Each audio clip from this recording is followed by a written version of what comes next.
இளைய தளபதி விஜயோடைய கத்தி திரைப்படத்தை தொடர்ந்து சிம்புதேவன் இயக்கத்தில் படம் நடிச்சிட்டு இருக்காரு. அந்த படம் ஃபேண்டசி படமாக அமைய போகுது.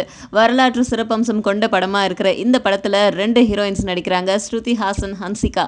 இவங்க கூடவே 80களில் முன்னணி கதாநாயகியாக இருந்த நம்ம ஸ்ரீதேவியும் நடிக்கிறாங்க. இந்த படத்துக்கு கருடா, மாரீசன், அதுக்கப்புறம் போர்வால், மருதீரன் இந்த மாதிரி ஏகப்பட்ட பெயர்கள் சொல்லிக்கிட்டு இருந்தாங்க. இந்த படத்துக்கு ஒரு தலைப்பும் கிடைச்சிருச்சு. இந்த படத்துக்கு புலி அப்படின்னு பேர் வச்சிருக்காங்க. இந்த பேர் எல்லாருக்கும் ரொம்ப பிடிச்சி போச்சு. ஏற்கனவே சொன்ன மாதிரி சிம்புதேவனுடைய படங்கள் அப்படின்னு சொன்னாலே டைட்டில் ரொம்ப லென்த்தாக இருக்கும். ஆனால் நம்ம விஜய் சமீப காலமாக நடிச்சிட்டு இருக்கிற எல்லா படத்துலையும் டைட்டில் ரொம்ப ஷார்ட்டாக இருக்குது. அந்த வரிசையில் இந்த திரைப்படத்துடைய பேரும் ரொம்ப ஷார்ட்டாக இருக்குது. புலி அப்படின்னு 2 எழுத்தில் வந்திருக்குது இந்த படம். அண்ட் இந்த படத்துடைய பேருக்கும் படத்துக்கும் என்ன சம்மந்தம் அப்படிங்கிறது இப்போதைக்கு நமக்கு தெரிய வர போகிறது கிடையாது.